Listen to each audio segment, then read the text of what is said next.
What's going on, pursuers?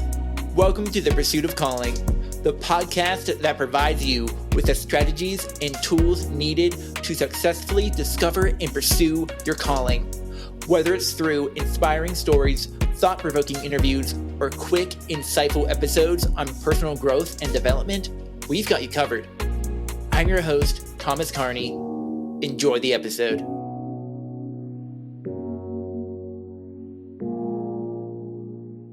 What's going on, guys? Welcome to this episode of the Pursuit of Calling podcast. Welcome, pursuers. So you already know from looking at the title of this episode that this is a revisit of living with pain and accomplishing goals. That was recorded last March, which is crazy to think.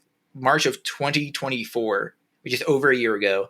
And I had to re-listen to that episode because recently, because I decided I wanted to go back over what I talked about, and man, the fire that was in my voice, that fire that was there to want to share the things that I've learned on this journey of pain and suffering. Like, I think back to that, and like part of me is like, man, where'd that go? I'm thinking about the last couple episodes I put out, and I'm wondering if maybe I lost focus in sort of way of why I'm doing this podcast. So I wanted to revisit an episode where I was the happiest. I remember being the happiest. I could hear it in my voice. I'm sure you could too if you went back and listened to the episode, which I highly encourage you to do. You hear it in my voice, how happy and how excited and comfortable I was to share my journey of pain and growth. So I'm going to go back over these lessons today because they're still true today. The lessons are: understanding your own limits, your physical and mental health are strongly linked, and patience isn't only a virtue, it's a necessity. That one's huge. I remember in the last episode, the last time I recorded this, how when I was writing the notes, how excited and how it just clicked that was one of the biggest lessons. And even as I was listening to this and reading the notes from this episode, I was teaching myself again. March of 2024, Thomas was teaching this current present Thomas, about being present, and that patience is only a virtue, that it's a necessity. So I can't wait to go over that with you guys as well. So let's dive into the first lesson. The first thing I learned: understanding your own limits. And I don't know if I said it already, so I'm going to say it now. There's no shame in asking for help. The most worthwhile things are done with others. Now, you might be wondering, maybe you're wondering how this has to do with calling. I think this maybe it's obvious, but your calling is, I've said it before, your calling isn't just for you, it's for everybody around you. And also that whenever you're pursuing something, your calling isn't small. And in order to accomplish something large, and in order to accomplish something big, you can't do it by yourself. The most worthwhile things are done with others. So there's multiple areas in life where your limits might be. It could be your time, you have knowledge and wisdom gaps. Maybe you have it could be physical and maybe even financial. Say with your time, we all have the same 24 hours in a day, but somehow there are people out there that seem to get so much more done than us. And some of that can be tied into really good time management skills, and they're able to do that somehow not get overwhelmed. And they're also able to then, like I said earlier, they also have other people in their corner. But you'll see that these people, they understand that they themselves have the limit of 24 hours, but then they can also bring other people in, whether they hire these people or they have volunteers with them that are helping them out. like how I have Ian, hi Ian, helping me edit these podcasts. I'm not just utilizing my 24 hours. I'm also able to ask for the help of others who can then utilize their time to help me get other things done. I have limits. Everybody has limits. And everybody has the same 24 hours. So then maybe you have knowledge and wisdom gaps. You don't know, you don't know what you don't know, but a lot of the time when you know who does. You probably have mentors in your life, some men or women, friends who you look up to, people that you've learned some things from before.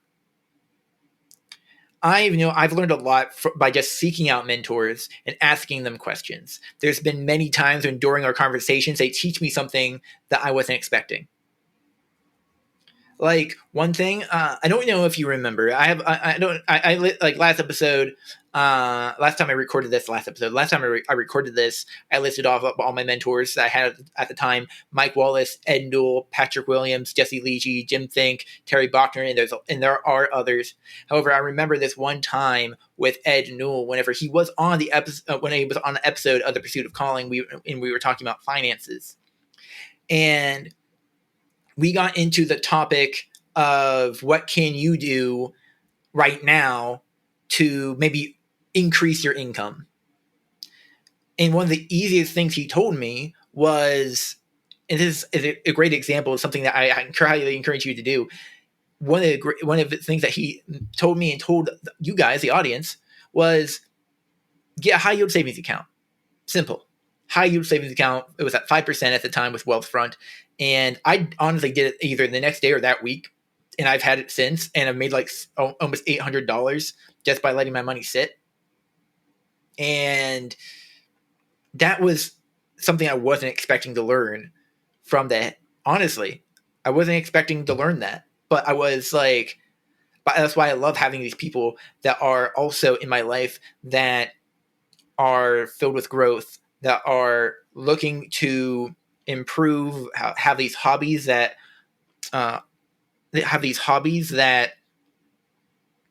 like Ed with financial hobbies, like being able to then learn new things and give that knowledge to others and have that heart to be able to do that. Like, that was great. I want you to find people like that. Each person has taught me something different. Like I said, like whether that be faith or financial. It could be with financial discipline, maybe some mental fortitude. Like I talked to you about when I almost lost $4,000. I needed some mental fortitude, and at the time, Patrick Williams helped me figure that out, or anything else in between.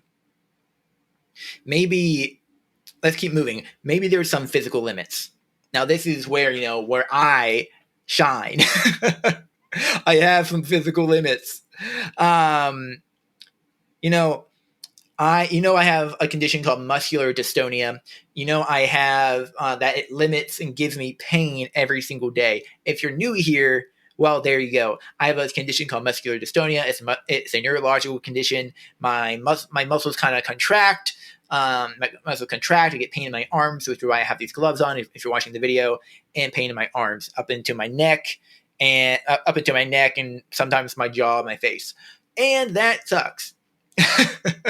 I think if I didn't have the faith that I have, and the people that God has surrounded me with, I would be like, man, I've been dealt a crap hand. But really, what this has allowed me to do through my own physical, my physical limits, it's caused me to rely on others and realize how much I can rely on others and trust others in my life more than I ever had to do before. Now, one great example of that, I've said it before, I'm going to bring it up again because I love David. And, I asked David, for those who don't know, I have a friend named David, and there was a time when I asked him whether I knew I talked to him about production before.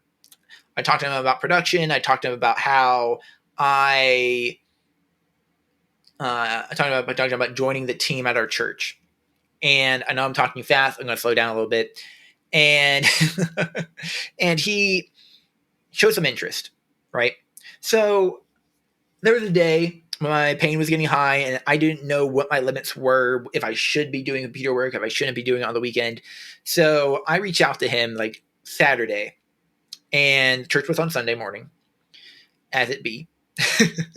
And I asked him, like, hey man, I got this, I have this condition, this is what's going on, can you help me out tomorrow? He said yes, because he has a servant heart, and he's been serving on production ever since. And now and we're good friends.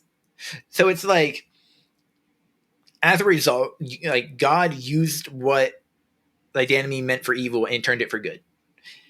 Man, I say so many times that this isn't a Christian podcast, but I can't help it sometimes. Like, I've also been thinking about this random tangent, but thinking about putting God back into the title, back into the intro, because that's kind of, he's kind of the foundation of my life. But anyway, but also though, like, the physical limits limit my driving. Like, I'm up almost right after I'm done recording this, I'm going to a cookout that I can't get to by myself, but I have a great friend named Thomas, who wasn't around whenever I recorded this last time. So I get to shout out Zach, and I hope you're listening to the episode, Zach. But he's giving me a ride. He's giving me, like, I think, like, within the last couple of weeks, he's given me at least three rides at three different places. And like, I couldn't ask for better friends, guys. Like, I wouldn't be, if I didn't have, man, I'm getting emotional. If I didn't have the thought, if I thought I had to do everything myself, still in the condition that I have, I'd be miserable. I'd never see anybody. I just have to invite people here and to my home, and I would have to, like, I would only be able to go grocery shopping and I would never push my limits. Like, and I don't, guys, you need people. And even if you don't have a physical condition like I do, right? Like, like, there are going to be times when your limits, when you hit your ceiling, you hit your limit, and you can either lie down and take it, or you can stand up and stand up and reach out, pick up the phone, and reach out to those who are already in your corner. Man, think about that. Who's already in your corner? Who's already fighting for you? I'm going off, and this is what I was hoping was going to happen this episode. I didn't want to just do word for word for that from the last recording. But guys, who's already in your corner? Who can help you, especially like with everything I've mentioned so far, and especially when you're pursuing your calling? Who are your advocates? Who are the people that are going to tell you when you're messing up, but also push you and help you network and point you in the direction of people that you can know on this pursuit of calling? Who do you know? Okay, but I'm getting ahead of myself. Let's move into the next section of financial limits. So asking for help financially is probably the hardest one. I don't know. It is for me anyway. Now this can be to ask for work to help others to get pay in return. But okay, sorry, I messed that up. Might have to cut that a little bit. But yeah. Okay, maybe you have financial limits, right? Maybe you have financial limits, and most of us do. Most people have financial limits, and maybe you're like me. I'm going on a missions trip in January, and I'm going to ask for donations because I have some financial limits, because I have financial goals. I want to buy a house in a year, and so I'm going to figure out how I can raise the money to be able to go to Uganda for free. Minus the down payment, but it's fine. But but the thing I want to say about that is, since I've been doing FPU recently, a lot of people have financial limits, and I know that. And FPU, Financial Peace University, I've been co-coordinating the course with one of those courses with Amplified Church. And the one thing I've noticed is sometimes people have limits and they don't even realize they do. And I think that's a great thing to call out in people is, for me as a coordinator of these courses, is I want to and as somebody who has studied this side of finances and how to manage them, how to pay them off, how to pay off debt, how to build wealth build wealth at a maintainable rate of return. You have limits. I'm going to say that directly to you. You have limits that are financial, and whether you know it or not. If you're in credit card debt, if you're in any sort of debt, really, like that strongly limits your potential, your financial potential. So just think about that. And also, like, if there's somewhere that you like, how also though, like, how can you raise that limit? Think about how can, like, your financial limitations. Like, that's one of the other ones that you have power to change. So, like, maybe you can get more work and get paid for that. Maybe you ask for a promotion, or you just do better, or you continuously do better at your job so that you get a promotion. Maybe you go to get a new job that'll pay you more. How do you, like, you can't, that ceiling can, get higher. But it can also get lower. So, you gotta do what you gotta do whenever you're in those certain stages of life. Okay. That was one lesson. So I need to move on. I'm going to say your physical and mental health are strongly linked is the next lesson. And, and I wrote in my notes, there's a lot of people out there that, they say, like, especially at the gym, there's guys that are like, my body is a temple. And you get those guys kind of, annoy some people. But funny thing is that it's true. As a Christian, I believe that my body, and I believe that every Christian's body, is a temple for the Holy Spirit. So I want to treat it the best way that I can. I am constantly learning about what my body does and doesn't like. And like recently I've been using, I have it on right now. It's called a Whoop armband, and it's a health tracker. It shows me how much strain, like how much activity I've had in the day. And it tells me how much strain I should have in the day based on the metrics that it tells me. And you can keep a journal of pretty much all these different things that you do in your day. Like, what activities you've done when you woke up, when you went to bed, when did you do intermittent fasting? Did you go to, when did you eat? Did you snack? And all of these different things. And it tells you, and it eventually gives you these metrics. It tells you whether you're doing, what is good for your recovery and what isn't, what's good for your health and what's not. And that's really kind of helped me understand that a little bit better. And the reason I'm bringing this up is because I noticed that whenever my recovery, that's what they say and call it in Whoop, when my recovery is low, I don't, my mental fortitude is lacking. As a developer, that my job is to use my brain and to problem solve. And I've noticed for a while that whenever I'm tired, whenever I haven't treated my body well the day before, it's a lot harder for me to problem solve. Whenever my body doesn't feel well, my brain doesn't work as well. That makes sense? When you'll be able to function better mentally and physically if you eat the right foods, if you work out, if you work out in the right way, work out in the right ways that's right for you. If you just treat this gift that you've been given of this body well. I think I made the example last time with food about putting, you want to eat the right foods. You want to you want your fuel that you put in your body to be good. And you're not going to eat, if you're truly, you truly care about your own health, you don't go out and eat fast food, right? If you truly care about your health, you don't go out to eat all the time, because that's also financial health, but physical health, because there aren't great ingredients all the time in food that you eat out whenever you eat out. And I think I made the example of, you want to put chocolate syrup in your gas tank because your car won't run. You want the right fuel that will fuel your body to run at its optimal capacity. Because then your mind will work well as well. Your brain uses that same fuel. All right.